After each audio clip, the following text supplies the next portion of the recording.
Hey Carl, can you hear anything? I can hear you. Yeah, I hear your voice, but not anything else. Yeah, they're having some issues on Mm. their end. Don't let me slow you down. Go ahead and No, I think they're trying to sort out the audio on their side. okay, thanks. Yeah.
The chapel.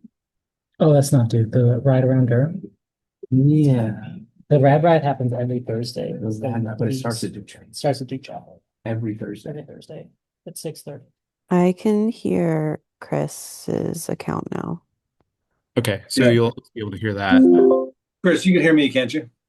I think we have you through this, so I'm gonna turn off my speakers.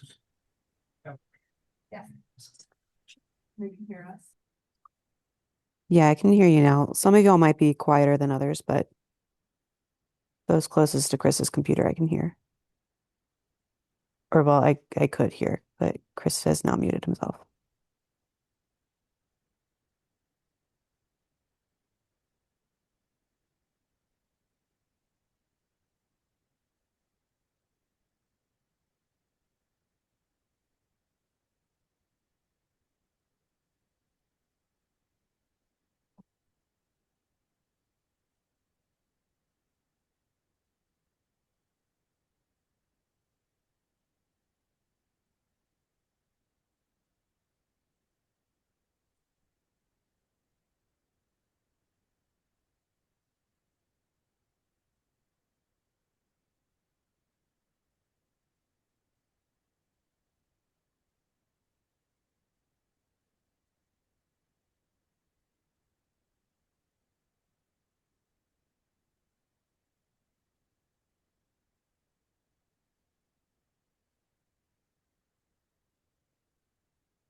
If so, I'm gonna unmute myself, and that's kind of annoying.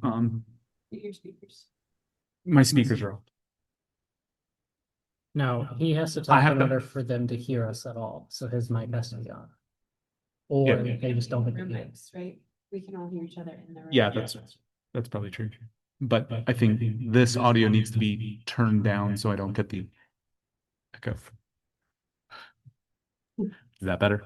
Yeah, I think that's better, right? Yeah, that sounds A better. little bit, but I think that's not enough to interfere. All right, where were we?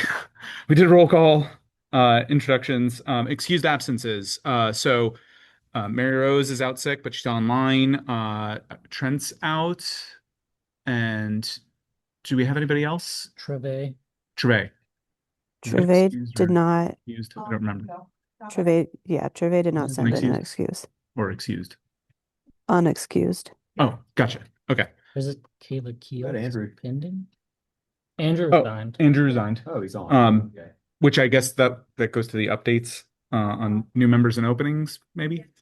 Wait, before we continue, do we have somebody taking minutes? So it was a county at large position. That one was reclassified from the youth position that we had. And so kind of wanted to see with you all, do you want to have it where we re-advertise it as youth or just keep it as at large?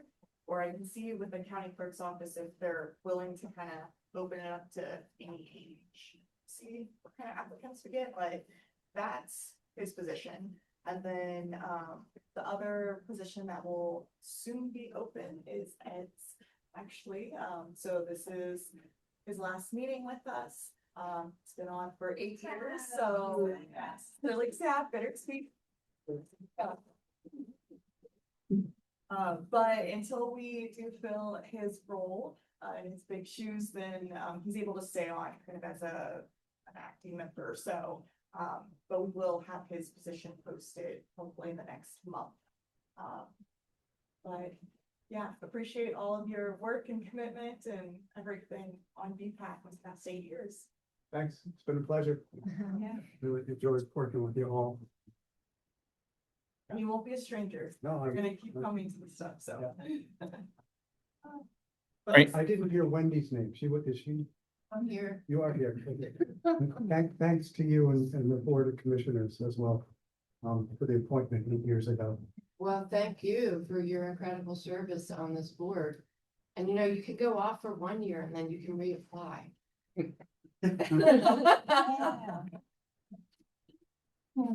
You'll never leave. Do we have any adjustments to the agenda? Don't believe we do.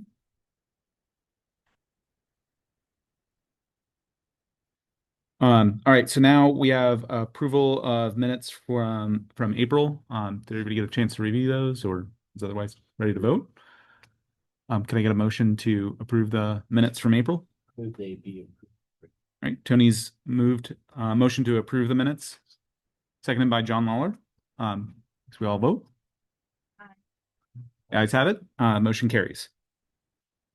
Public comments. Do we have anybody from the public? I believe y'all are here for DDI presentation, right?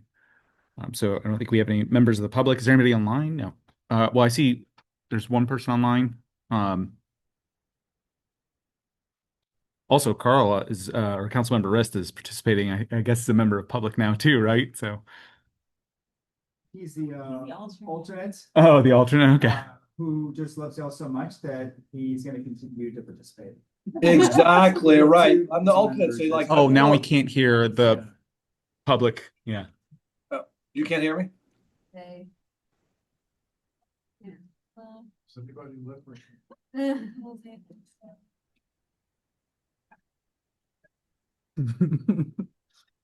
I don't know. I know we were saying something. Yeah, we couldn't hear you before because they had to turn it down for me because my mic picks it up. But if you had comments, go ahead.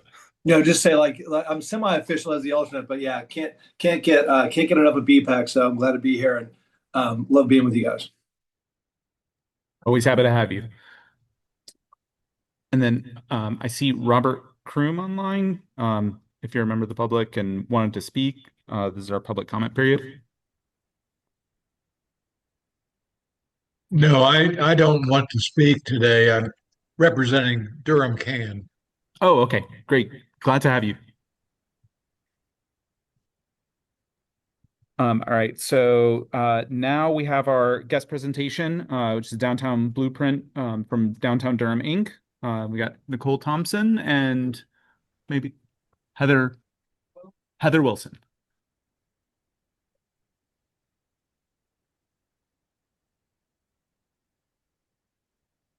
Good evening. How y'all doing today? Right. Good to be here with you today. My name is again Nicole Thompson. I am President and CEO of Downtown Durham Incorporated. And we are here to talk a little bit about the Downtown Durham Blueprint 2035. This is an initiative that we have been working on for the last 2 years. Quite a bit of engagement, public engagement for the first year, and then engagement throughout the process.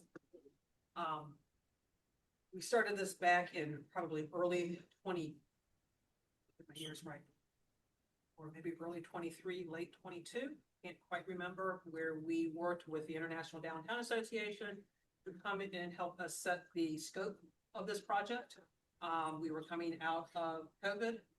We were in a very different downtown, recognizing that the way we had been doing business in downtown had changed significantly and probably would continue in that vein for many years to come. And what I mean by that is that we did not have the office workers, and that was really impacting how downtown was functioning. But then also we had quite a few residents, and that is not something that we had when we first did a downtown downtown plan back in 2000. So this was a reset to kind of look at downtown where it is now, what we could do to ensure that it remained a very vibrant, welcoming, engaging space for businesses, residents, employees, employers, and property owners. So this is the final product of this. I'll go through a very high level. There is an ability to go online and see the full document, which is a couple of 100 pages long, because what's a plan if it's not a couple of 100 pages long? But it goes into a lot more detail. And I will also let you know that behind the plan is a very, very detailed implementation matrix. So part of our request when we work with our consultants is that we actually had a plan on how we could implement this so that it does not sit on the shelf, as we all like to say, when plans are done. All right. Just a little bit of an introduction. What I'm sharing with you right now is our quick guide. You can find this on our page as well. It's a little bit more wordy than our typical presentations. But I thought it'd be a good thing, a good place to start with everyone here. This talks about why we did the plan. I just explained why we did the plan. It was time for a reset. It was important that we bring in comments and feedback and try to figure out what we would do going forward. We worked with a consultant group out of Philadelphia to help us with this plan. We did an RFP process. We had about 11, I think 9 to 11 companies, firms that submitted RFPs. We had a selection group comprised of folks from the city, the county, DDI, and stakeholders in downtown to select the to do the selection process. And we selected Interface Studios out of Philadelphia, and they led a team comprised of themselves, a group called And Access, which looked at the retail structure of the downtown, and how we could bring more retail and how we could support small businesses. We had Ninogram Partners, which looked at economic development, larger projects, workforce development, and we also worked with All Together, which led our community engagement process.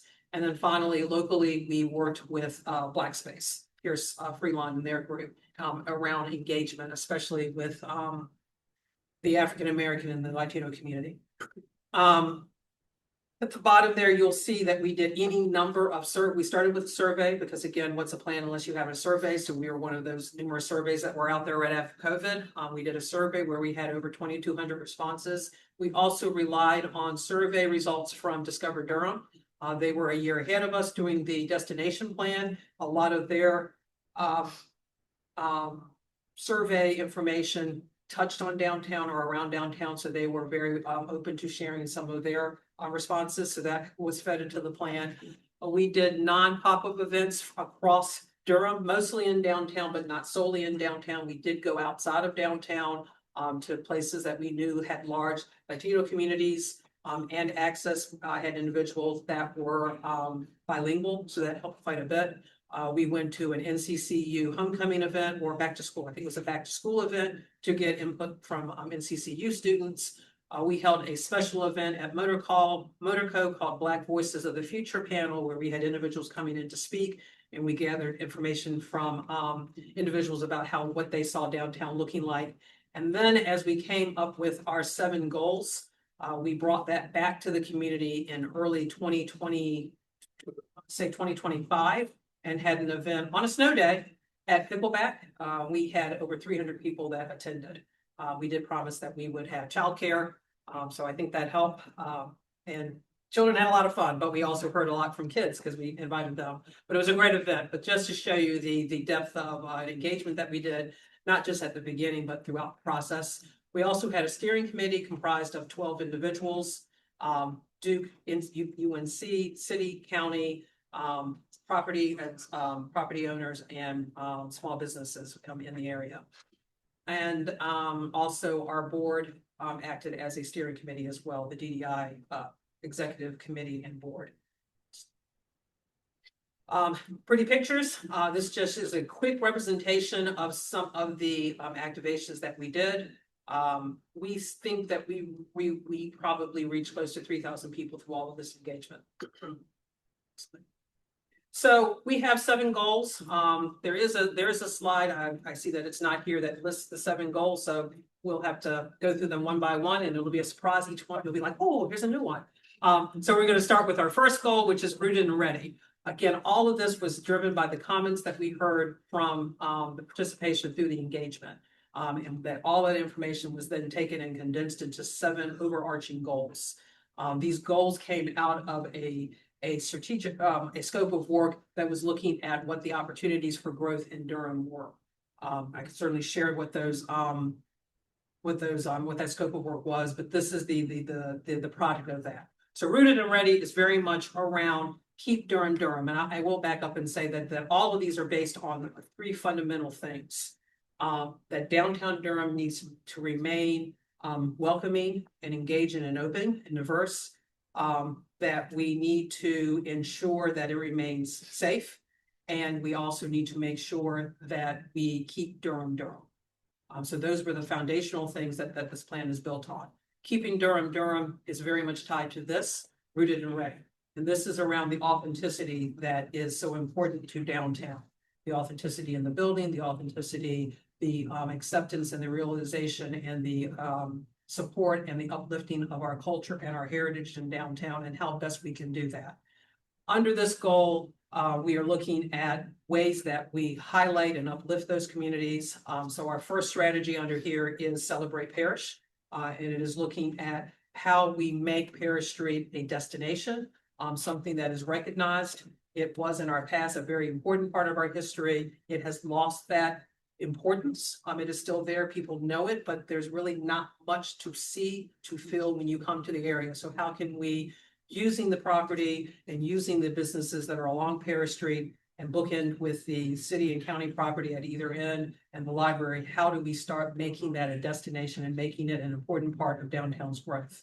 The second strategy is around creating a hub for Durham's Latino community. The third is creating a more high quality destination for families. We heard this a lot, that downtown was not really accommodating or open to families. There was not a lot to do for families, especially families, middle school, high school, that age. So that connects with that request.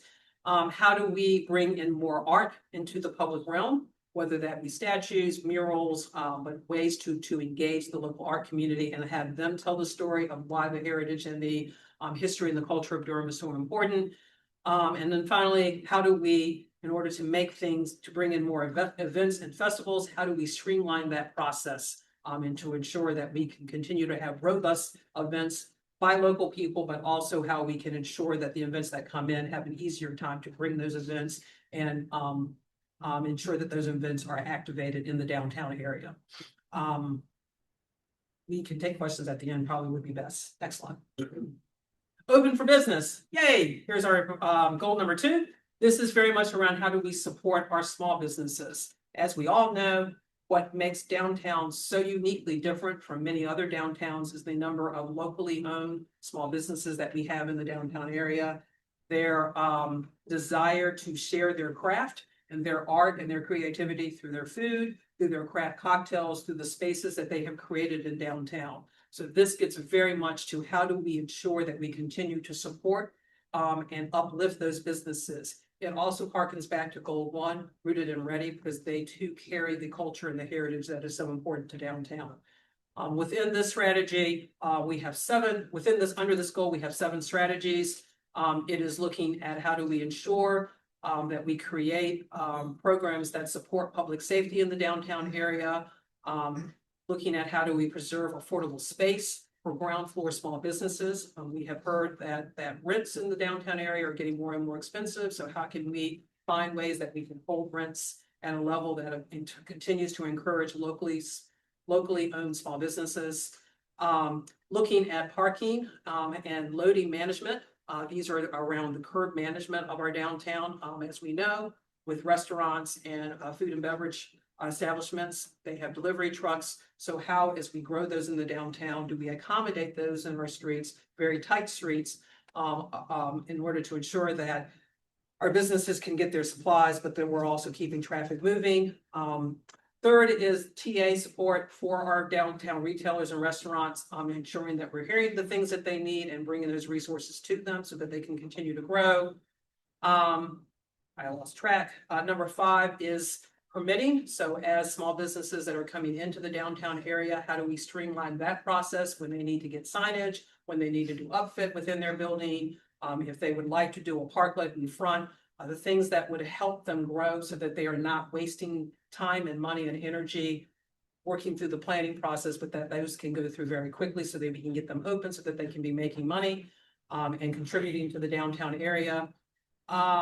Working with our businesses to understand the importance of expanding business hours and programming on events that are happening in downtown, doing that through communication and making sure that they're aware when an event is coming into downtown, promoting that event and finding ways that they can collaborate with those events and then expanding their hours to accommodate.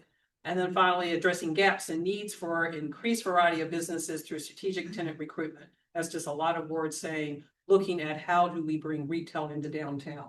We have a lot of F&B. We have well over 100 F&B establishments in downtown, and they are wonderful. We continue to want to identify how do we identify what retail needs to be in downtown, how we bring that retail into downtown, and how we support that retail in downtown so that you have a full experience when you're in downtown, not just eating and drinking, but also shopping. This also gets a little bit to, though it's embedded in other places, cultural entertainment venues, art galleries, things of that nature. Again, a more well-rounded experience when you're in the downtown area. I will share, as I remember, something that we are already moving forward with some of these things. So one thing that we are in the at the beginning, but not quite in the middle, we have hired someone who is working with us on a retail strategy. They will be in town next week, in fact, meeting with downtown businesses, elected officials, city staff, county staff to start talking through how to identify the gaps, how to identify some of the challenges facing existing businesses, and coming up with creative and unique ways to address those, putting in policies, and then also identifying where we're having leakages and how we might be able to actively recruit businesses to come into the downtown area. Before anyone asks, possibly, yes, it might include a grocery store. It is not solely 100%. How do we bring grocery stores? But we get that question a lot. We are looking at all of the opportunities to bring retail into the downtown area, recognizing that we have a number of residents that are living in downtown and have the need to buy essential products. Welcome home. This is getting to creating a diverse environment of housing in the downtown area. So how do we accommodate on publicly owned sites? How do we ensure that they are used for future mixed use, mixed income developments? And how do we craft those and how do we ensure that they fit into the current downtown environment, but also how do they spur good catalytic thinking in terms of new development? Coordinating with supportive housing, coordinating with supportive housing programs, and advocates to address the needs of the unhoused population. We are working closely with the Department of Community Safety. We were on their advisory committee for the homeless strategic plan that has been presented. And we're working closely on how that plan works within the downtown area, given that the unhoused population presents very differently in downtown than it may in other parts of the city. Third is to develop a micro grant program for community-led implementation. We have not moved on this yet, but this is looking at how could we give out small bits of money, give that to the community, and they do small activations, whether it's a small pop-up event, a small mural, but something where the community is very much involved in telling the story and making downtown feel homey. Continuing to engage downtown residents to promote a sense of community, again, given the high number of residents that we have living in and adjacent to downtown. We estimate anywhere between 7,000 to 8,000 people living in and around downtown. How do we make them feel that downtown is their home, downtown is a special place to them, and that they are a part of what is happening in downtown? We have created a resident council that we rely heavily on to help us communicate with the property owners, condo owners of townhomes, but also with property management of the number of multi-family developments that we have in downtown.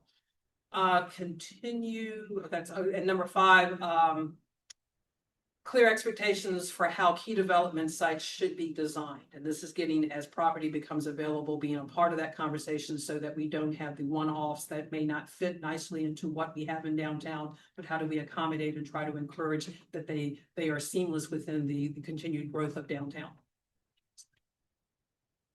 Walk and roll, probably one that you all might be kind of interested in, because this is very much centered on how do we move people downtown. How do they get around downtown quickly? How do they get around downtown safely? Recognizing that we have any number of challenges that prevent that from happening in the downtown area. First and foremost, our first strategy, because what is a downtown plan if it does not talk about the loop? So this one talks about the loop and how do we redesign the loop. It is one of the barriers to our downtown, the movability of downtown for folks who are walking, who are scootering, who are biking. Even though we have slowed the traffic down with the lights, it is still can be quite a challenge from folks who may be in the center of town and are new to downtown and want to go to the northern part of our downtown.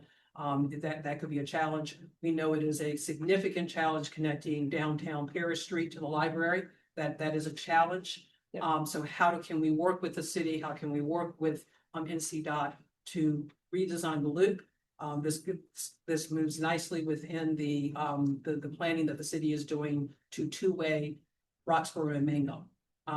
That leads to our second one, strengthening multimodal connections along key streets and between anchor destinations. So working with the city, following the city's lead around the two-way of Roxborough and Mangum, also looking at the other pair of one-way streets that we have on the western side of our downtown, Gregson and Duke, and how we can redesign those for better movement, and then internally how we can work and move people in the downtown area through better structure. Finally, strengthening the corridor from Blackwell, Corcoran, Foster, which is a very major corridor through our downtown, and how can we make that seamless? How we address the crossing of the railroad and the crossing of the loop, and the crossing of the other part of the loop, and moving people back and forth.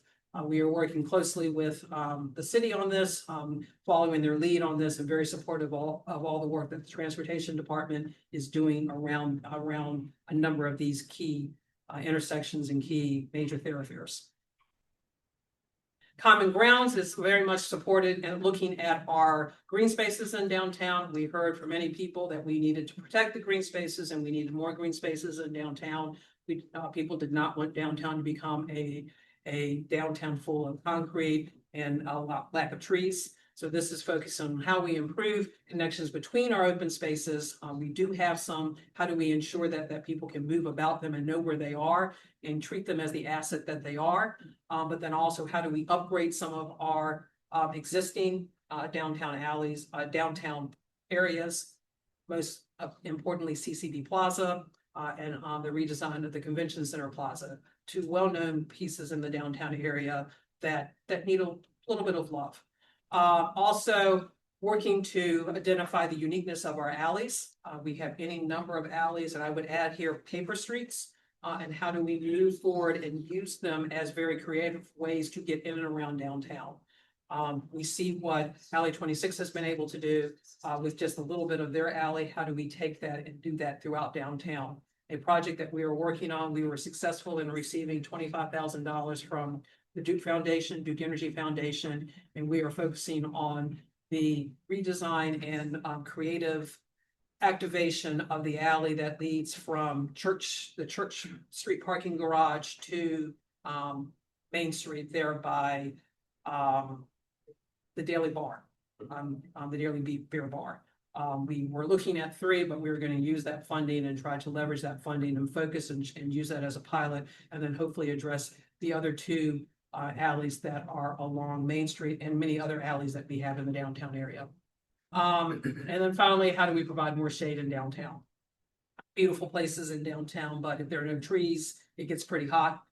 So you will have noticed that we have added umbrellas to the tables and chairs that we put out at CCB Plaza. We now have purple and white umbrellas. Our color is purple. Our color is purple. I forgot to wear my shirt today.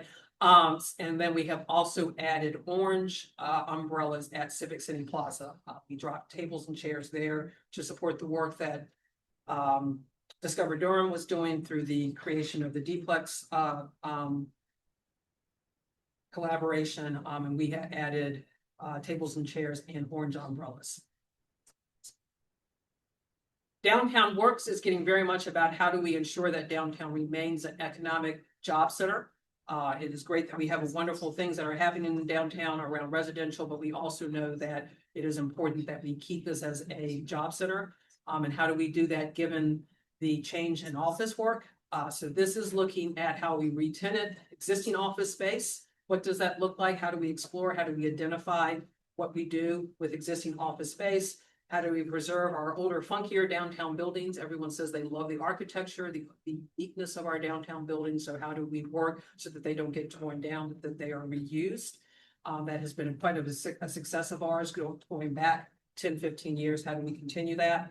How do we explore the conversion of existing commercial buildings into potentially lab space? This is one that continues to morph as we get a better handle on what jobs look like going forward. It may not necessarily be lab, it could be something else. So we have lab in here, but the lab space could be something very different and very unique. And we're working to identify what that might be with our partners at the Chamber, the Greater Durham Chamber of Commerce. And then finally, keeping event-driven economic activity in the downtown area. Next one. Sorry. Our final slide is very much centered on how do we make sure that people know what we're doing. So it's around the more you know. How do we share what we're doing in the downtown area? How do we ensure that you can find ways to be involved? How do we improve the perception of safety? We hear that a lot, that downtown isn't safe. We would say that there is the perception of issues around safety in downtown, that it is actually not unsafe. But we do recognize that there is a perception of unsafety. So how do we start changing that narrative and sharing the data that we know and what we know that is happening through marketing and messaging? How do we change the narrative that downtown isn't for everyone? Working with individuals who don't feel welcome, bringing them into the table and finding ways that we can address their concerns and their issues and find ways that they feel welcomed in the downtown area. Highlighting the affordability opportunities that exist in the downtown area. And then finally, unifying downtown by promoting destinations and not districts. We have a number of districts in our district, which we will keep, but we recognize that typically districts are things that governments like. People visiting don't really care about the government district, the warehouse district, Brightleaf district. They care about Major the Bull, the Durham Bulls Stadium, Carolina Theater, and places and destinations. So moving away from highlighting the districts and more about the assets that we have and then what is around those assets so that people come to the asset and then spend time enjoying the asset, then parks, the businesses, the opportunities that exist. Final slide. is just kind of an overview of the vision of downtown, everything kind of put into one page where we're showing the connections to our green spaces, the development of downtown through preserving our existing businesses, preserving our existing buildings, but then also find opportunities for new growth and new development. So it's just kind of a picture of. So that is a big overview of our vision for downtown and our downtown Durham blueprint. This was taken to the Planning Commission in October of 2025, and they recommended that it move forward to the city to be a small area plan. We took this to the city in December, and the city council approved it unanimously. So it is now a small area plan for downtown. We work closely with the city council.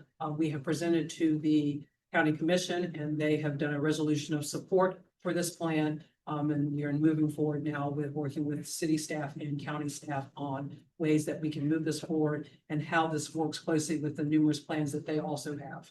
One thing I will add that when we were in the very beginning of envisioning of this plan, we pulled together all the different plans that went through, touched, or were adjacent to the downtown area. We counted well over 30 plans that someone was doing around and again around through and about downtown. We pulled together all of those representatives. We had all of them come. It was a great meeting, but it was our first stab at ensuring that we weren't recreating the wheel. We weren't stating the same thing, but where we could, we were pulling those things in. So as you've heard, I have talked about Discover Durham and their plan, the chamber, but also something that I haven't mentioned, but when we're talking about local art, we're very much excited about what will be happening with the cultural roadmap, because that will play into how we bring more art into the public realm into downtown. So this is not a plan by itself. It is very much built on the back of and in support of the numerous other plans that are being done and being discussed. So with that, I'm happy to answer any questions that you may have. And thank you for the opportunity to come and present to you. We are excited to have you on board and hear your thoughts and concerns. My hope is that this is not the only time. Certainly, I don't need to come and present to you. Be more than happy to sit down one-on-one with anybody and everybody and find ways that we can ensure that your issues and concerns are being addressed within this plan. Do you have a sense of like what percentage of the proposals in this plan are also replicated in some of the existing plans that you mentioned versus how many would need advocacy in order to get them incorporated into plans? I don't know.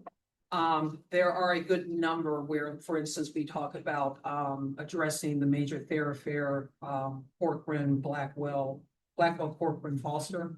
We know, Brian's here, we know that they're working on something. So that is put in there, recognizing that the city is already doing some things around bike facilities, bike lanes. So there are things that are kind of put in there in that manner rather than big things like, and this is being done by this plan. We don't really call out a plan. It is embedded a little bit in the implementation plan. I should also mention that Heather is here because Heather is now our Director of Strategic Initiatives, and it is her job to continue to ensure that as we're moving forward, if there's a plan that we can bring in, we bring that plan in and the individual city staff that is working on that. But I couldn't tell you that. Two-way in the loop is something that we're stepping out on, but we know that there are any number of plans that have been done. We know we can't do that alone. So we are working closely with the city on how we start having those conversations.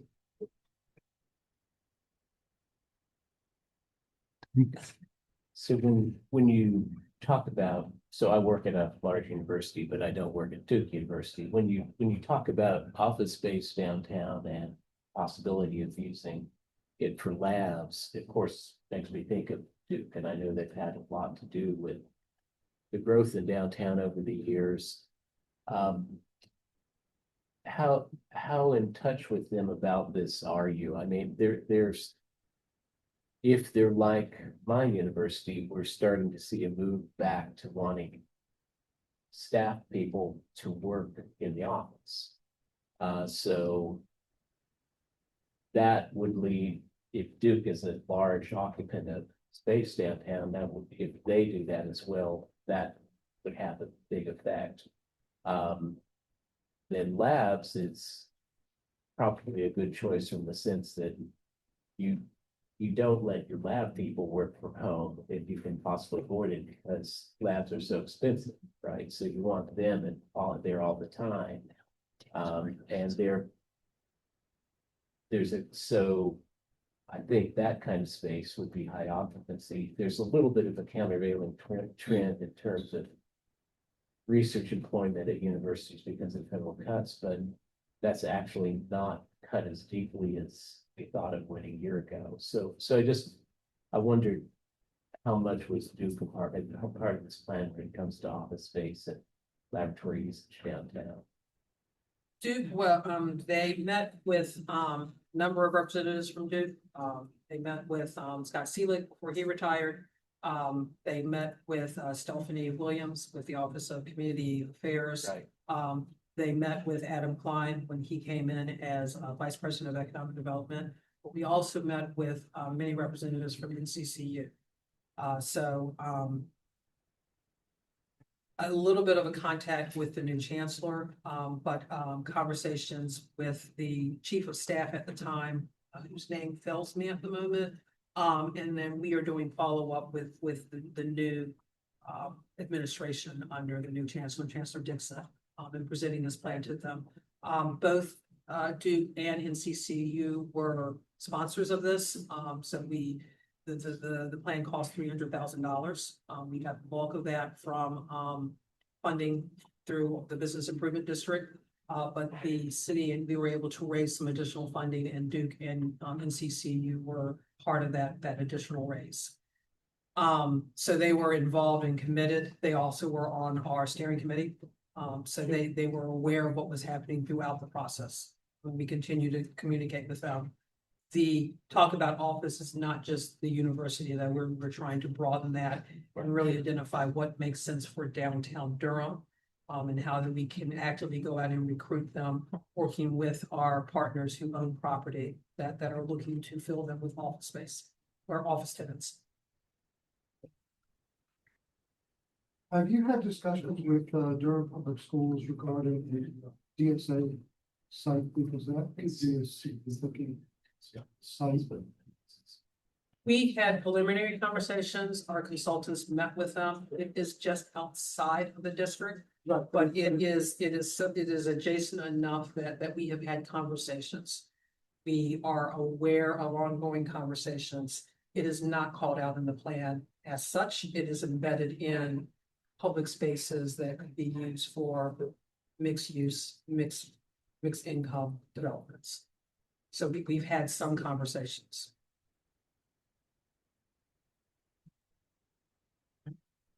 How do you see EDI and BPAC working together? What should be the relationship between what you're doing and what we're doing? My hope would be that as we move forward in figuring or identifying ways that people are moving about downtown, that we stay abreast, that you all stay abreast of that, and we can do that any number of ways, and you provide input. Our doors open, so if there are ideas, when you look at the plan, if you go online and look at the entire plan and you're like, what about? Then we're happy to meet with you and kind of explore and talk about what those are. So I think that relationship is open. Again, this is a plan that can't be done by ourselves. It is a plan that will take multiple years to do. So I see ways that this body can participate, but I see ways that each of you as an individual can participate. We have embedded in here through the implementation matrix, things that are called tactical action groups. So as we move forward with very big things that will need to be taken down in chunks, let's just take Celebrate Parish. That is going to be a big thing to move forward. It's a lot of different pieces. It's talking about art, it's talking about businesses, but it's also talking about a vision, creating a vision of how that plays into the history of downtown and how we highlight that. There will be a tag that kind of drives that. We will have individuals that will be participating. Then we'll have very quick tags that will meet for a couple of months. It might be that we've identified now that we want to put public art up. So if you're interested only in public art, you could come and participate and say, I'm done now. I've done my part. I'm not committed to do something for multiple years. I'm committed because public art is something I'm interested in for a couple of months. I could see the same happening with mobility. You know, I don't want to be a part of the bigger thing, but when you get down to how are people going to move through that space safely, I'd like to be a part of that. So we are working on how we create those tags and how we get the information out. We also need to make sure that the tags are small enough so that they can be nimble. And they don't get bogged down with a lot of people and not being able to come to a vision. So we are just now starting to explore how those tags work. But that's one way, but then certainly you don't have to wait for the creation of.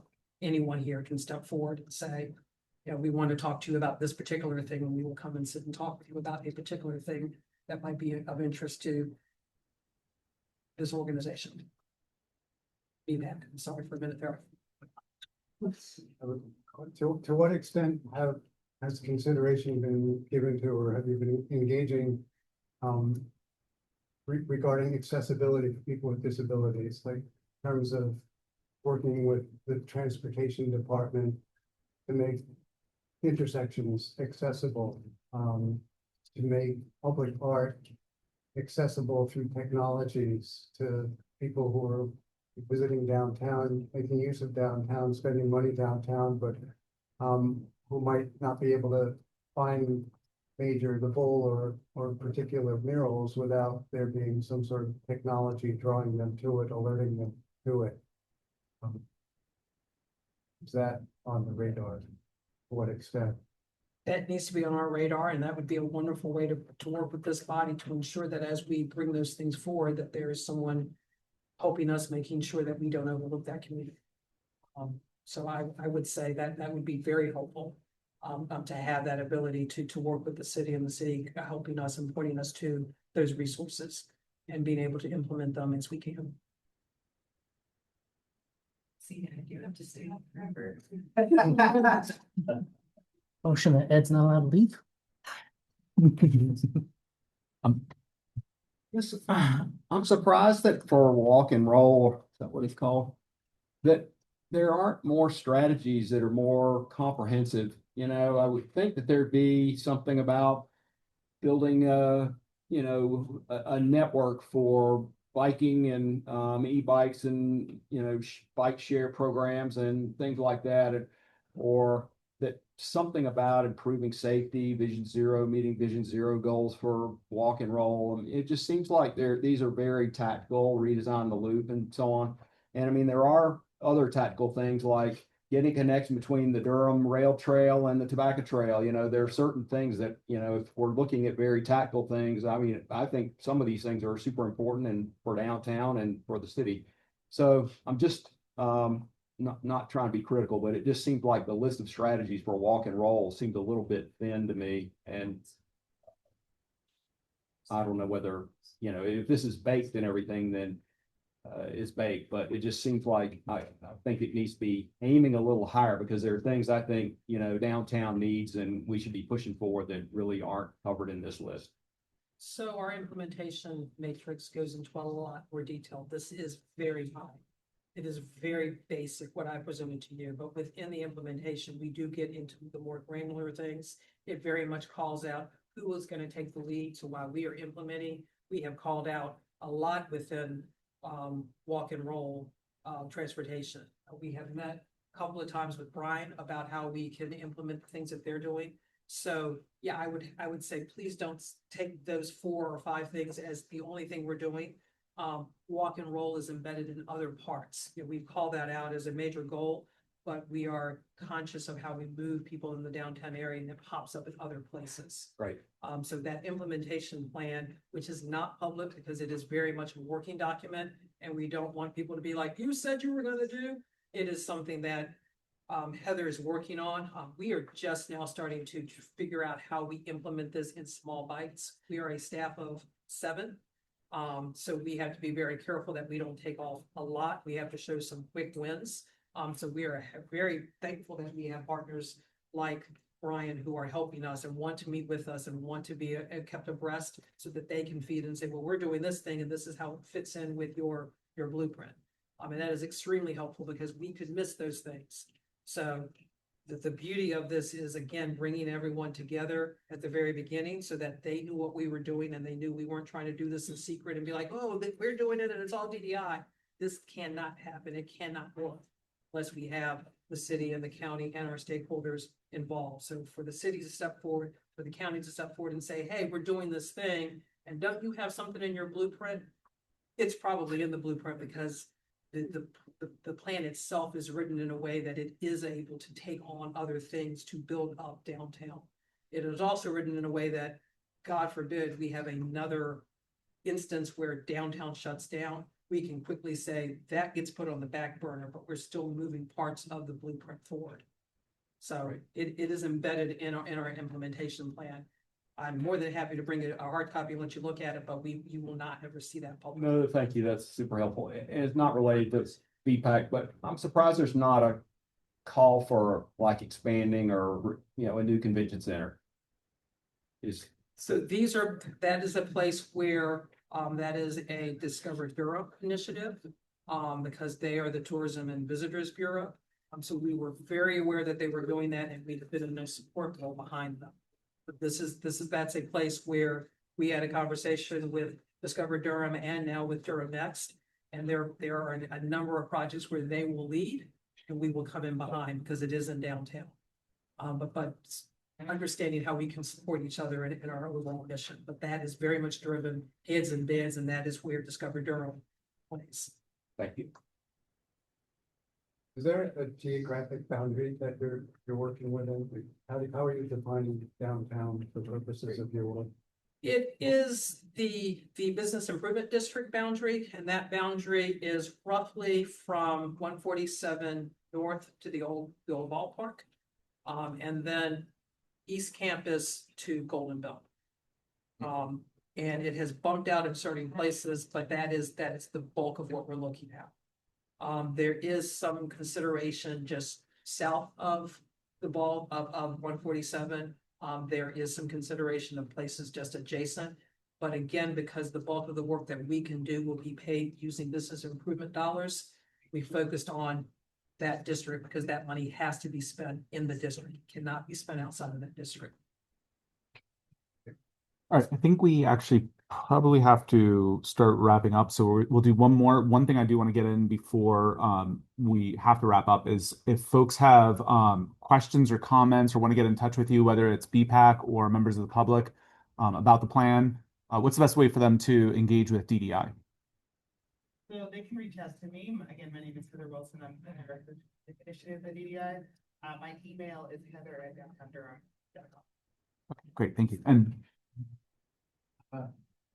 well, thanks for your presentation, Nicole, and the good work on this. I initially was struck with a similar thought as Scott about how brief the walk and roll section is. But then you see a map like this where you've got 20 intersections called out as priorities in there, and that activating alleyways is a critical way to enhance pedestrian connectivity and create safe spaces. And so I think there's a lot of elements in the other strategies that inform that.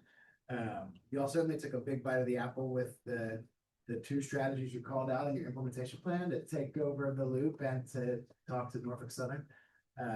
Those are big things. But on the loop question, I'm curious if there was any consideration for the inverse of that and looking at the streets that go through downtown and limiting traffic on those to drive traffic to the loop so that it is used a little bit more like it is designed to be used currently. If there's any consideration for closing down a block in Main or Chapel Hill or something like that to get cars out of the core and onto the periphery.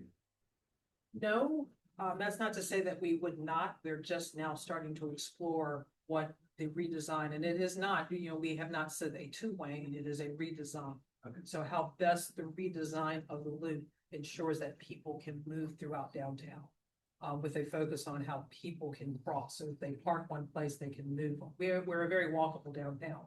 We rate like 95 on the walkability score. But we know that that's in pockets. We would like for all of downtown that you could park at the Chapel Hill parking lot and you would walk across the street to Motorco and back without feeling like I gotta get in my car and drive. So as we look at the redesign, it is how we can move people by cars, by buses, but quickly, but also if you want to take that stroll, you can do that and not feel like you've got to run across 7 lanes of traffic to get to an event that might be happening at the library. Thank you. Mhm. All right, thank you very much. Thank Really you. appreciate it.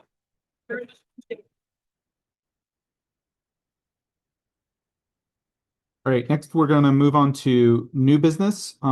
We've got 15 minutes allocated to talk about the American Tobacco Trail at Fayetteville Street near Pilot Street. There's been a couple of incidences recently, pretty serious, and impacts obviously the local community, but also trail users and perceptions of safety, desire to use that. And so we've got 15 minutes to discuss that, what kinds of actions we might want to take. Yeah, so go ahead. Question, remember, it must have been last year when we had this same discussion about this same intersection.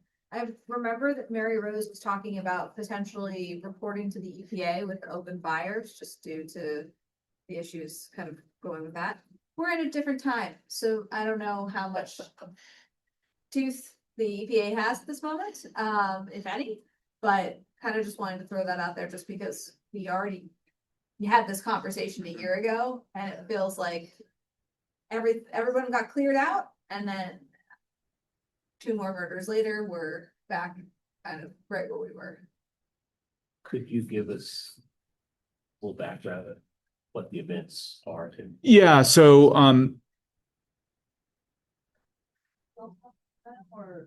I don't believe we have yet.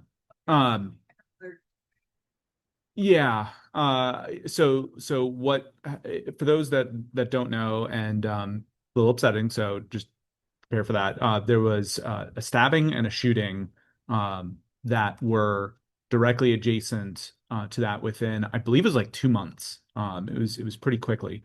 And in both cases, somebody died, and large police presence, and at least close proximity to where there have been on and off issues with encampments. We talked about the issues with the fires, and obviously we're in a drought situation, and that's a little bit different. But this is a little bit of obviously an escalation of the seriousness. So I think that's what has triggered this conversation.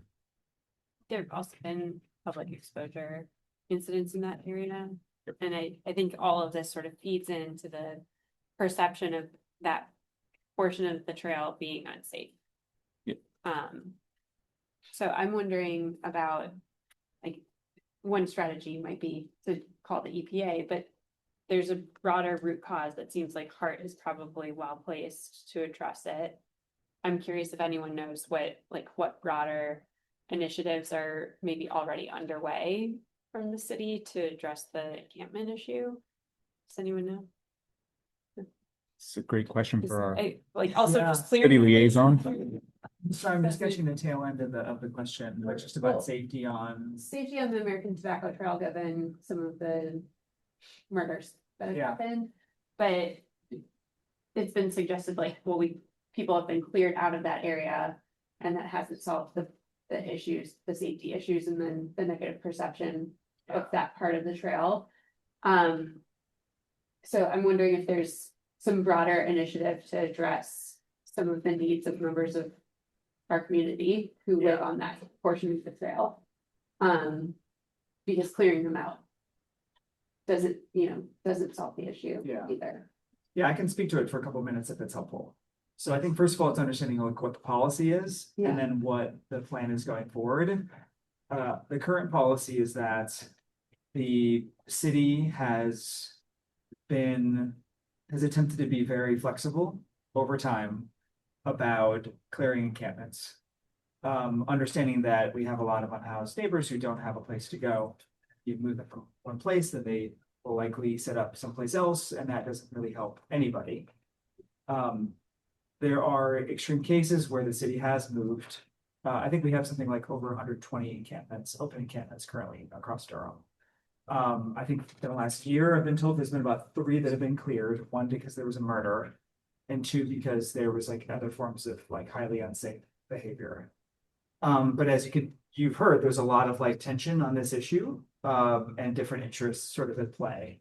I think the best thing that we can do is what we're trying to do through the city and county is fund our homeless strategic plan, which is going to have more short-term and long-term options for people to go into. And so we'll know after the budgets are passed in June, how much is being invested by city and county and other partners, which will help us work toward that goal of having homelessness be rare and temporary. Then the question is what happens in the interim while that continues to get built out? And that's an opportunity for residents to advocate to your elected leaders about like what you want the policy to be and whether there are other steps we can take. Like one suggestion has been to explore like a Durham city sanctioned encampment, like a place where everyone can go and be safe. That does not mean folks being on the trails and in our parks and, and other places. And so, yeah, that's current state. There's the longer term, and then there's sort of this question of like what happens in the interim and how do we best address that. And so I welcome all of your perspectives on what you want to see to me, and then also to council, like on what you want to advocate for that is done, because, yeah. Well, I don't think we're gonna solve the safety and the sort of loitering issue on the trail with homelessness programs. I mean, that's too high level approach for solving something very, focused. I think we need physical barrier, they're like fencing, essentially. That's what I've been advocating for a decade is we have fencing on part of it, and if it were just extended so that it cuts off the encampment from the trail, like it is in a lot of the trail already, and there's no problem, at that point, because, people who are on one side of the fence can't easily cross over to the trail. And so the biggest areas of the problem are where there is no fence and there's a encampment or loitering right beside the trail that spills over onto the trail because there's no barrier. And I hate to be like build the wall kind of person, but I think that would be super helpful. And I'm just surprised we haven't really thought of that or done anything. Which trail? The American Tobacco Trail at Fayetteville, where they're just, I riding back there at 9:30 tonight. I'm hoping, for the best, but There's a fence there? there is no fence. Okay, I was trying to picture a part where there was that you were talking about extending, but yeah. There's a fence on the other side of the bridge. North part, 200 feet away. north part, there's an apartment building or there is a building, residential building there, and the fence starts past the encampments and goes all the way up, to the bridge. I mean, it's a long fence and there is no problem at that point. But as soon as the fence ends, then, there's this back and forth over, over that boundary and onto the trail. And, I had to avoid people on the trail coming down here tonight. There were 4 people that their, lawn chairs really were blocking one lane. If there were some kind of physical boundary, I really think it would help. And so I'm just, the whole thing infuriates me. I mean, I used to do cleanup on that trail. And when the time that we would, the time we went down there and somebody said, oh, here are the people that clean up our trail once a month, like they expected people to come clean the trail. And that was, that was like our duty to come do that. Like, no, that's not our duty. There should, anyway, I got myself started. So anyway. And I see another hand over there. Yeah. Well, I mean, just to add to that, I mean, I was very involved in the development of the American Tobacco Trail. It's an important active living, held through active living asset. It's an important transportation asset. It's part of a backbone of non-automotive transportation going north and south through our county and beyond. And I'm hearing that there are murders on this corridor now. So folks are not going to use a corridor like that if people are being murdered on it, right? So it feels to me like, and this has been a perennial problem. I mean, I remember in about 2011, a study was funded by the Z. Smith Reynolds Foundation about this issue. It's a perennial problem, and I think in this case, a firm solution that could be lasting like patrols and fencing. So it really needs to happen because otherwise we'd be grading this invaluable public asset. I think So, yeah, I was just gonna say, I was gonna share when we were, working on the Durham to Roxbury Trail. That's what a lot of folks up in Yep. North Durham who were opposed to the trail kept referring to the crime data, which it turns out, and we would refute it because what we said is that actually that the only place on the trail where there is a significant amount of crime is within the city limits, and it's at that exact intersection of Biggville Street. So, so we use that as a reason to say, don't worry about the trail further up. But I think that, what I would suggest is that if BPAC wants to promote a solution like this, something like sending a letter to, the city council, making a recommendation, would probably be, I think would be something I would suggest as the next step. If this is something that you all wanted to address. I'd love to jump in as well. Yeah. So I appreciate y'all raising this. Okay. Can you hear me? Yes. Yeah. Yeah. Yeah. So I appreciate folks raising this. This has been a long-standing thing. I know we've talked about this in past years. I biked over to Elmira just maybe a week ago or so, and it's definitely it's a troubled area on the trail. Certainly, I mean, Matt spoke to the long range sort of vision here and plan. We got to get this homelessness plan completed, funded, and work on that as a long-term solution. In the short term, as folks are biking down, like Scott and others are biking down there, we need to have solutions there. I know that the police department, HART, and even DPR is well aware of that. But I think, I would say, rather than like a formal letter from BPAC, I think it's Matt and me going to the manager tomorrow and saying there's real concerns about this. Like, what are we doing? So I think, again, the manager's aware, staff is aware, but I think raising this to him is an urgent priority because people are biking down there every day and there's a lot of concerns. I would say, Scott, I'm not sure a fence. It may seem like the thing in the short term to do to sort of keep the trail away from people who are camping. I don't see a fence being a long-term solution there, to be honest. And I think we've got to find better ways to do that. But I understand your concern about safety there, and we got to figure out how to make it safe in the short term right now as we work in this long-term homeless plan. So I want to add to what my colleague said, if I could. Actually, first, please go ahead. So happy to advocate with Councilmember Risk, the manager. I also would second Commissioner Jacobs' suggestion about a letter from BPAC. It can be immediate, just expressing concerns. You could take some more time and actually come up with recommendations that you'd like to see. Ultimately, the policy, as I described it, is what is in place today. Both it's like the informal interpretation, of the laws that are on the books gives you the reality that we have today. And there's values and tension, right? But it gives you what we have today.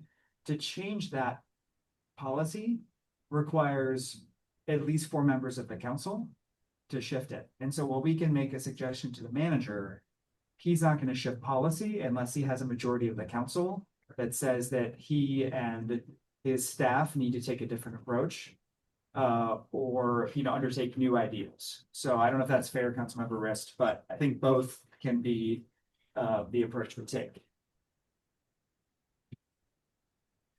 I think Jordan has hand up first.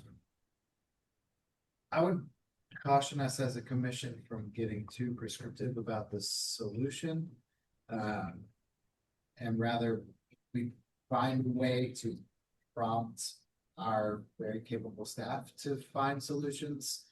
I think particularly with a fence, from a trail safety standpoint, those often can create more safety problems than they fix because there's no ingress or egress when you fenced in a corridor. And if you are attacked and you're fenced on both sides, there's no way to get away. And so things like more egress points in this stretch of the trail may actually be kind of conversely a benefit here, because that stretch from Fayetteville to Otis is a fairly long stretch without anywhere to go if you're on the trail and you see something dangerous happening or you feel in danger. But things like lighting, there's no lighting out there. That's a very standard safety practice that we could advocate for. As far as I know, there are no safety call boxes anywhere. There's one, and it's Okay. broken. There's a Okay. sign that says to be fixed, and it has been broken for several months. Yeah. And it's close to downtown. It's about a mile down. Okay. So we're still, there's a large portion without, and I believe that is the only one in the Durham ATC Yeah.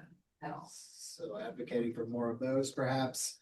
There's a set of, I'll finish in a second. There's a set of design principles called crime prevention through environmental design. And we could focus our next steps on encouraging kind of reassessing, especially these critical safety corridors on the ATT with that perspective in mind, rather than try to prescribe the solution ourselves as a commission. And I think we'll have to wrap it up too with Jeff. We can always revisit this, but just to keep us on schedule here. Quickly, add on to what Tony said, perception was key here because if people perceive that the trail is unsafe, less people will use it and it creates a vicious cycle where it becomes even less safe because there's safety in numbers. So. But yeah, go ahead. Okay. But then we really got to be. Yeah, should really reach out to or support. This feels like very much a situation where heart can kind of come in. This is exactly the type of situation. And as we think about continued funding for heart, I think this could be a place where we could advocate that that is part of the solution. I'm not saying that's the full solution, but to the point of like nuclear encampment, folks are going to come back. Yes, I think there's a longer range plan, but in the shorter term, we have a heart team. Maybe that's plan A.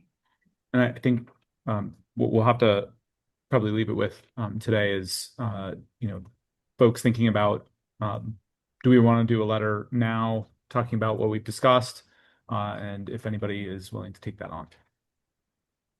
I'll take it on. Okay, thank you. Yeah. Next is the DOST Trail efforts collaboration, which I actually have to refresh my memory on, unless Mary, you want to talk about that if you're feeling up for that, but I don't want to pressure you since I know you're not feeling well. Yeah, oh, can you hear me? Depending on if it's ready and people are comfortable with it and don't have edits. Yeah. It's terrible. I'm sure it's going to be wonderful, but you know how the process goes. Are y'all able to hear me? Just trying to look up what about the trail. Oh, is she? Okay, yeah, let's do that because she's gonna know it. Hi. I think your sound's not doing it right. Can you hear me now? Yeah. Yes. Okay, great. So yeah, Dale McKeel, who's our DOS liaison, reached out to us earlier in the month or last month, with a plan to address the unfinished trails that I believe currently are fully funded but have not started construction. So the extension of the Third Fork Creek Trail, the downtown rail trail, and the R. Kelly Bryant Bridge Trail.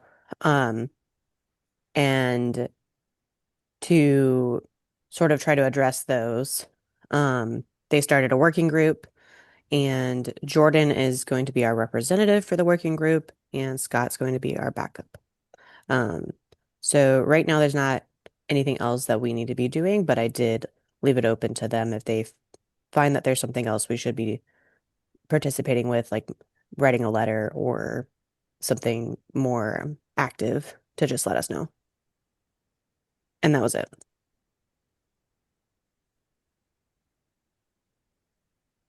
All right, now I'm looking for the crossing guard letter, which I believe we're going to try to vote on today. Is that? Yep. Has everybody had a chance to review the crossing guard letter? Do you have any? Hey, Chris, just one thing real quick on the on the trails piece. Support the letter, okay. But there's one thing I'd like to add as a comment, and it's a question of whether it should be added to the letter or not. One of the challenges we have, we definitely need crossing guards. We definitely need them at Hope Valley, despite all of the work on the infrastructure. There's just too many kids and too much traffic there. But one of the things that we need to think about is how we're going to manage the crossing guards, assuming that they get approved. Okay.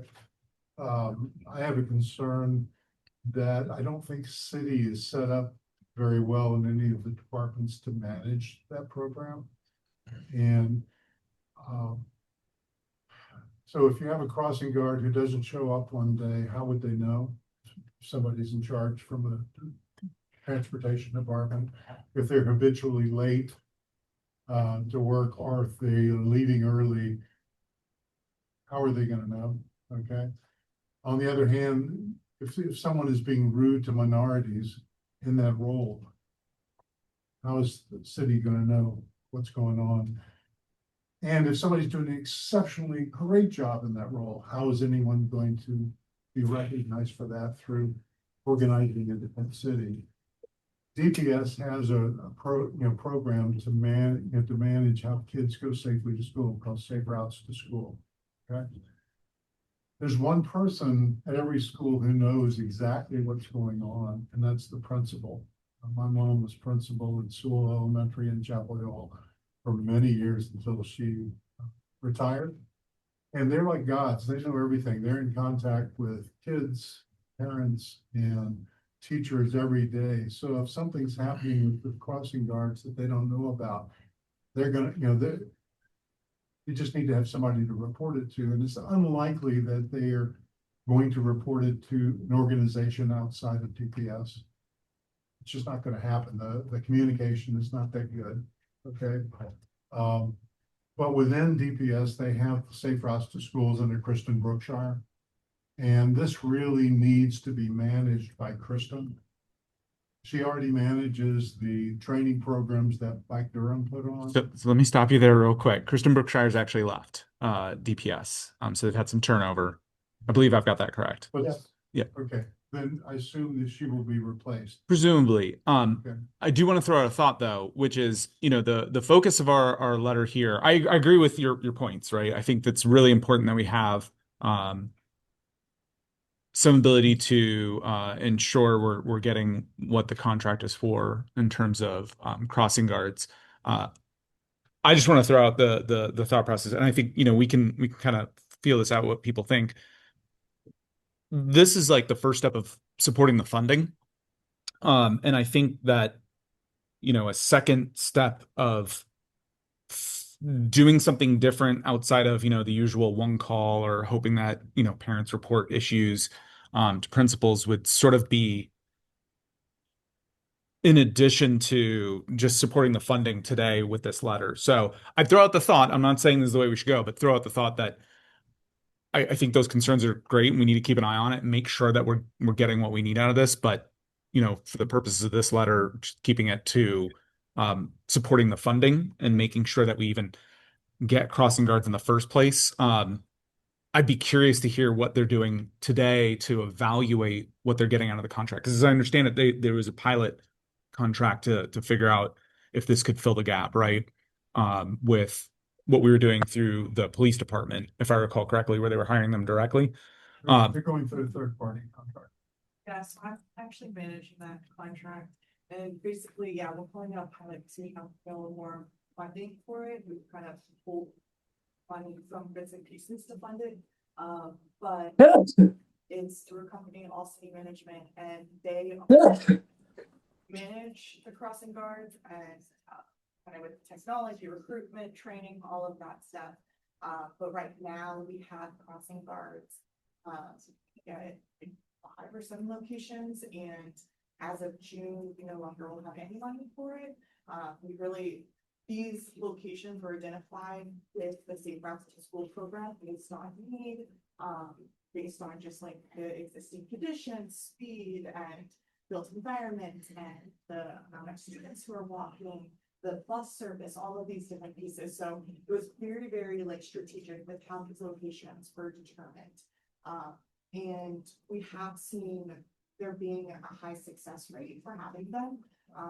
Because it was a near-term solution to, you know, the bus kind of crisis and infrastructure. But right now, we have budget asking for additional funding to be able to kind of keep this program. But we'll see if city council approves it, or pushes it forward at all. And if not, then it will stop. So I'm supportive of this letter very much as the way it's written, because it's following on your comments of the previous comment. I think our role is to call for this asset, but not to set how it is going to be administered.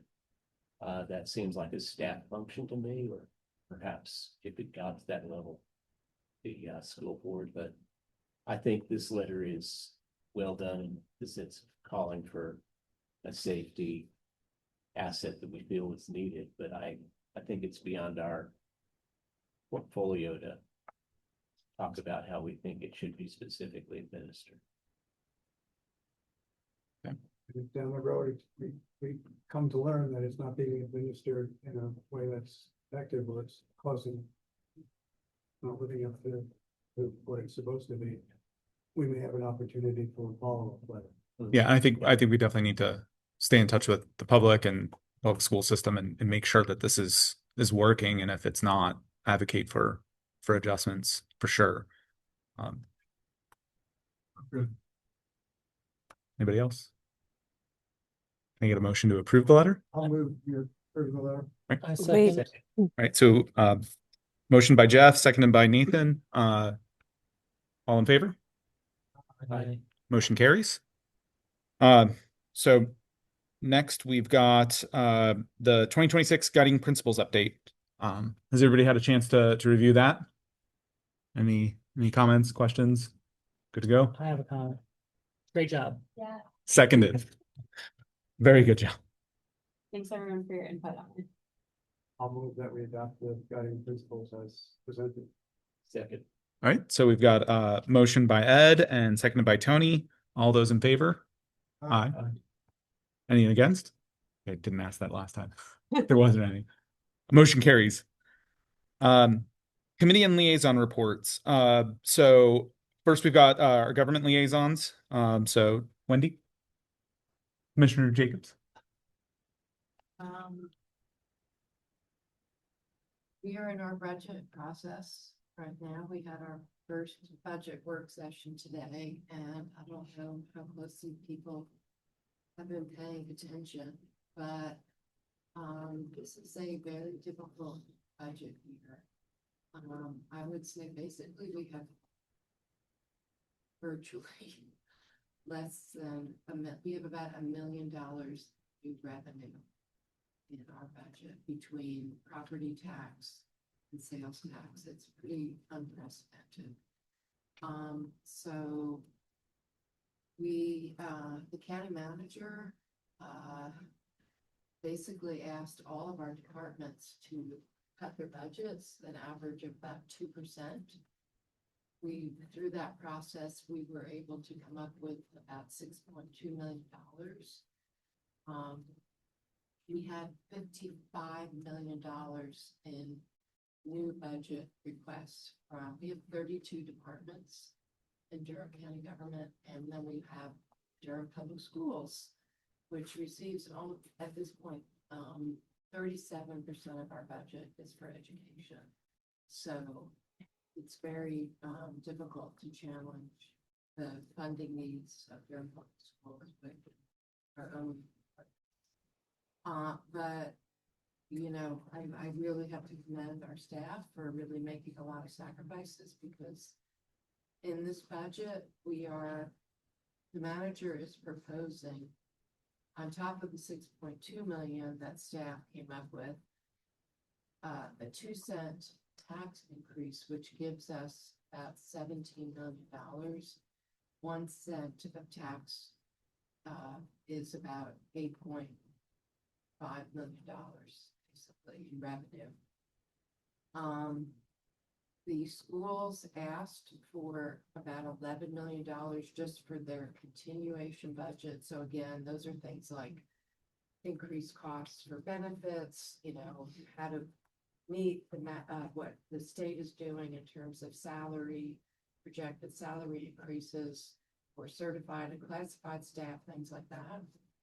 So the manager's budget includes that request. So the majority of our funding is in the new funding is going to go to Durham Public Schools. And then the only things that we're doing that are new basically are a lot of investments in EMS. I don't know how much, again, if you're paying attention to some things that are in the news, but also basically we really are having a crisis related to EMS response. With the growth in the city, the county has to provide EMS to the entire county, including the city.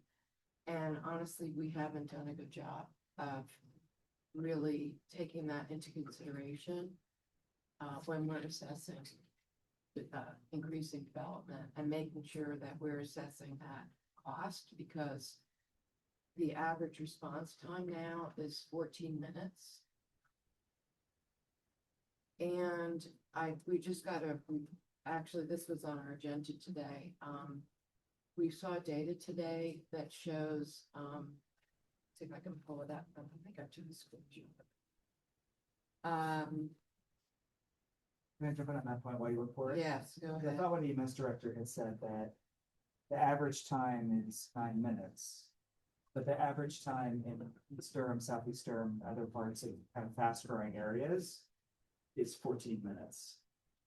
And so it's like there are parts of the city and county that are not being served within the recommended amount of time, even though the overall average time does meet, the average kind of hides the fact that it's unequally distributed across the city. So we're having trouble with call volume. Just the number, as our population grows, we have increased calls. So for instance, last year, 2025 to 26, there were over 63,000 calls, and over 7,000 of them were basically held. That means nobody answered for a significant amount of time. And when you go to the response time, there are some calls that are being held, and then it breaks down into the amount of time. But there are some calls that are actually being held for more than 60 minutes, sometimes 2 or 3 hours. So, obviously the ones that are the high priority calls are going to they're going to prioritize and triage them, but nobody wants to wait. For you personally, if you're calling 911, you want somebody to come at some point. So our budget is prioritizing, it's going to include a whole new team for EMS, which means 10 more paramedics, and also a new ambulance. Ambulances cost $500,000, and they take up to 3 years to get one delivered. Right. So anyway, I need to work on their response. Anyway, so we are working on this, but basically the only new things we're funding is EMS, and we are expanding our Durham pre-K, which now we will, we've made a real big commitment to that. So an additional $1.2 million for that. And I can't remember what else, but it's just like, we're going to do a 2% COLA for our staff. That's it, 2%. And that's all we can afford. And that's with a 2-cent property tax increase, which we really wish we didn't have to do, because we know that people are really struggling right now.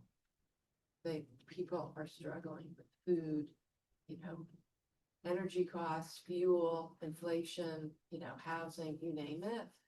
And so yeah, so we're just gonna have to figure it out, we're trying to work with the schools on seeing how they could come up with some more money to, pay the classified staff more money because, those are the cafeteria workers and the bus drivers and janitors and, they are making below even the county's minimum wage, which is ours is only $19.22. We can't fund what the city has. We can't afford it. So we're trying to see what we can do to slowly get the classified staff up Durham Public Schools. So, but yeah, and so that's the big picture. I think I just want to share that because I think it's really important that people know how hard this year is and, but that it is definitely a team effort where everyone is doing their best. And then we are going to be amending the transit plan, the Durham County Transit Plan. We have found $8.2 million to give to the city just this 1 year. That's a one time only. It is not a repeat. Excuse me? 1 year at a time. No, it is not. It is not. It is a 1 year thing. To help them with keeping the fare free, which means they didn't have to do a tax increase because you guys would have to do at least a 1 cent tax increase for that. So, yeah, but it is literally only a 1 year thing because we can't, if we were gonna bail out the city on that, we would not have money for a lot of things that are in the transit plan, because we're seeing the sales tax revenue also slow. That is, I think, transit. And I think that's about it. I can make a couple comments on the budget, open it up if there are questions on the city side. I will start by saying that we appreciate the support from the county. We also see it as an appropriate use of funds from from the transit dollars to support fare free, and so appreciate that that is recognized as being supported. And a shared city county priority versus, I don't know if I would characterize it as a bailout. It's a shared priority. So in terms of the city budget, yeah, similar vote, unprecedented in terms of the budget environment that we're facing on the city side, with the actual decline in the amount of property tax revenue we're going to have for next year as we had this year, which is like never happened before, including for our staff. We've been, working for decades in these jobs, driven by a couple factors, but a big one is the fact that you had a lot of appeals of property taxes, particularly by big commercial kind of landholders, property owners, which then when those appeals were granted, that reduced the amount versus what we had projected to bring in. So very budget constricted environment. Some of the priorities that we are able to fund include, and basically the only increases, one, it's around the home strategic plan and growing support under community safety department to be able to support that plan, as well as increase in firefighter staff as well, which is also part of capital investments in a fire station, which also helps serve as desperate need in parts of the city for emergency support through fire. So those are a couple of things that are being supported, as well as fare-free buses. I'll say that we're following our ordinance, continuing to support the Durham minimum livable wage, which is up to over $25 right now for workers. You'll probably be most interested in looking at the capital improvement plan, the CIP, and seeing what's in their plan for 26-27. And so if you haven't seen that, I can share that. But just some examples, R. Kelly Bryant Bridge Trail, Third Fork Creek Trail, Durham bike facilities, and see if there are other ones that are specific ones that you've requested. I mean, sidewalk repairs, some of this is from the bond funding as well as budget. Was there a question? Well, I was gonna list this up. Duke Gregson was one, Oh, yeah. resurfacing. Duke Gregson, Total. yeah, continue work on Mangum Roxborough. The next phase of design, and so I think some priorities that this body has advocated for, are ones that we're prioritizing and moving forward. Some of the challenges are, one, like, some layoffs in the city. As well as, only doing 2% increased COLA for our workforce is what the city manager had proposed. And for the city, no tax increase proposed at this time. So, and 1 cent equals about $6.9 million for the city budget. Let me just add to what Matt said.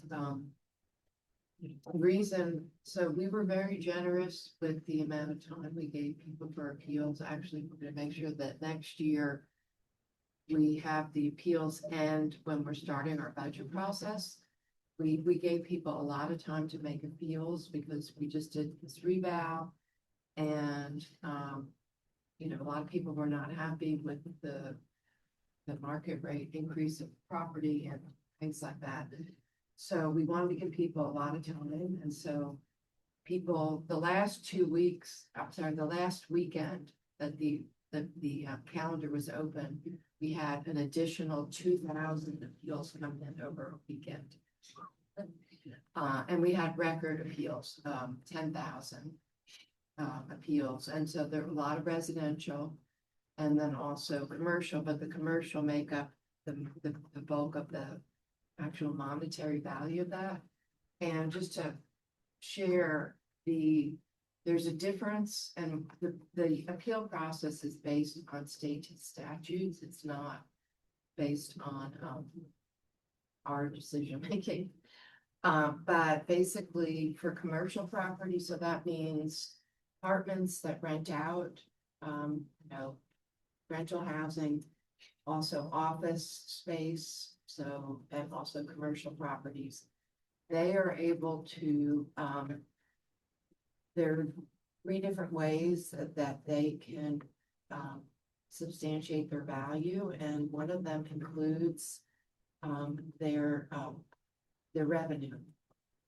So, which obviously homeowner could, if they rent out their property, they could do that. If they have property they use as rental property similarly, but so what happened is there are a lot of vacancies right now. There are apartment vacancies. There's a lot of office buildings that are sitting empty, and commercial property as well. And so they were able to successfully establish, even on the market value, let's say might be 80 million, their rental income being 60 million, that they could get their property value lowered.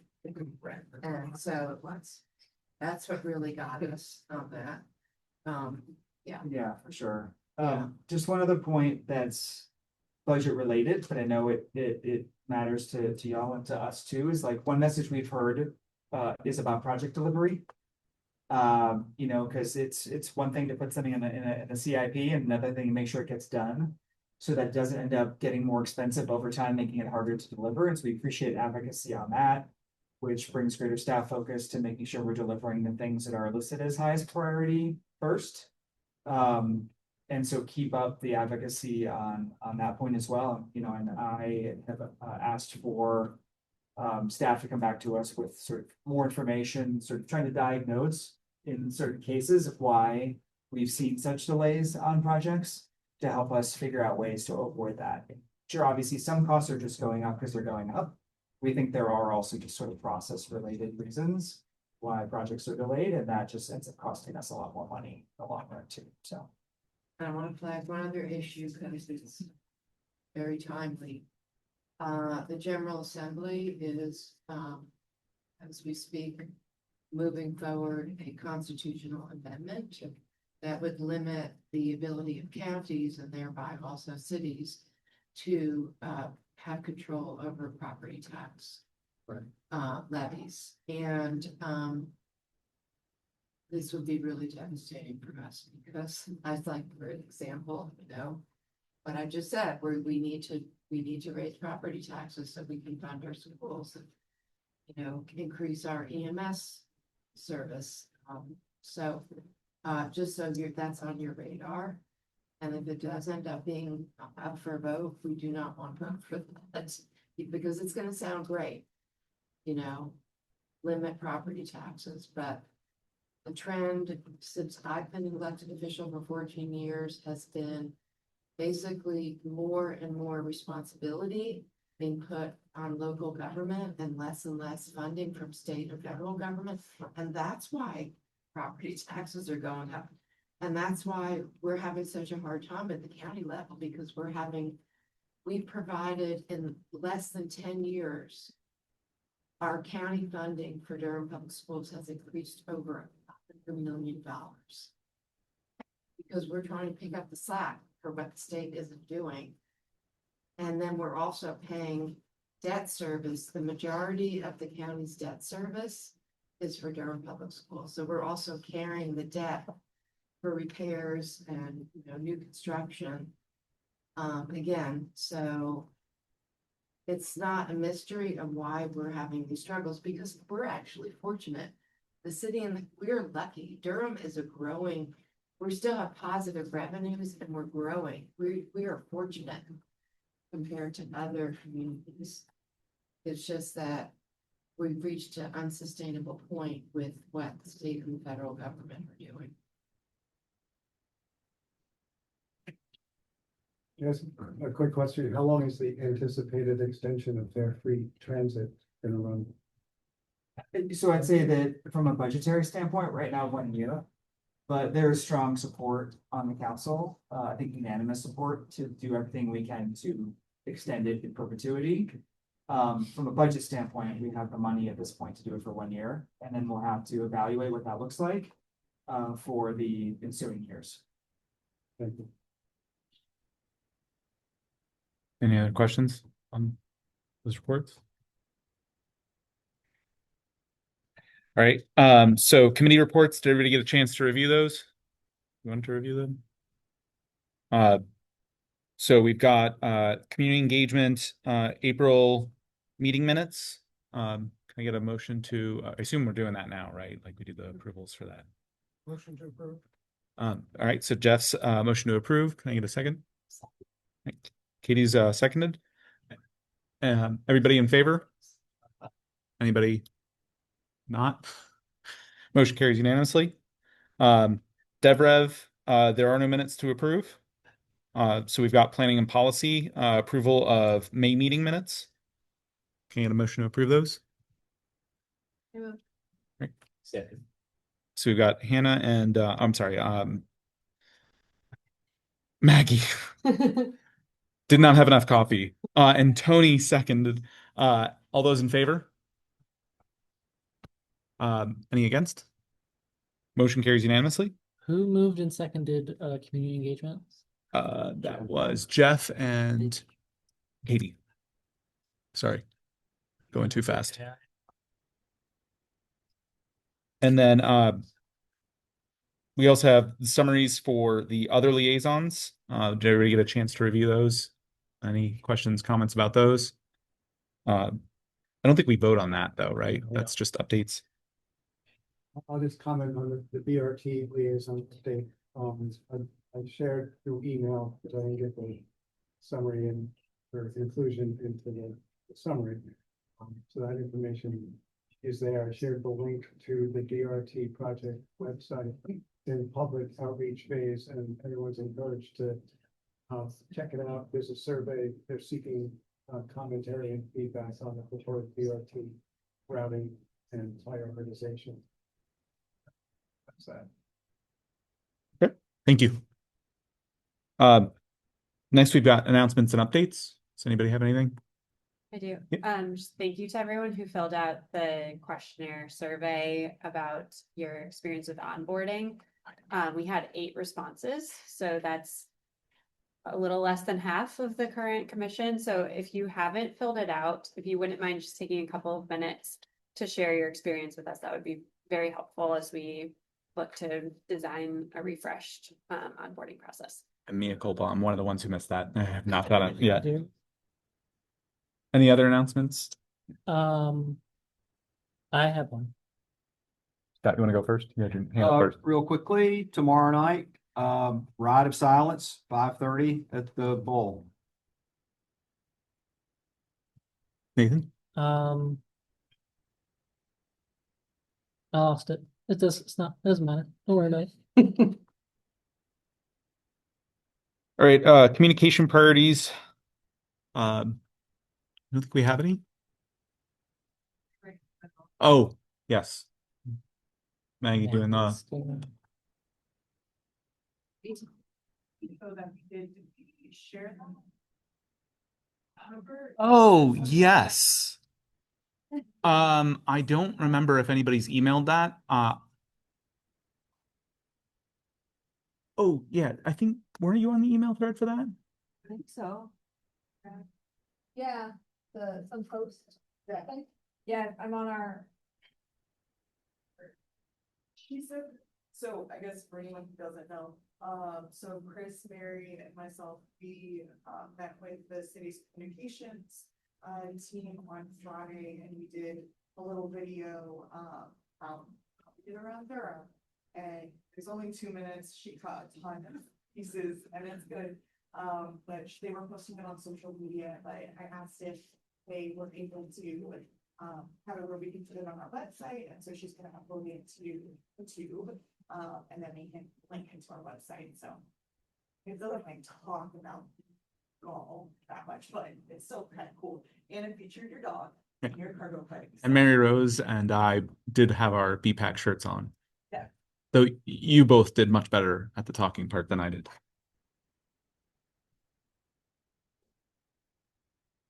I think that's all we've got. So I don't know how we do motion to adjourn? So motion to adjourn. Can I get a motion to adjourn? Ed motions. Katie seconds. All those in favor of adjourning. All right, we're adjourned.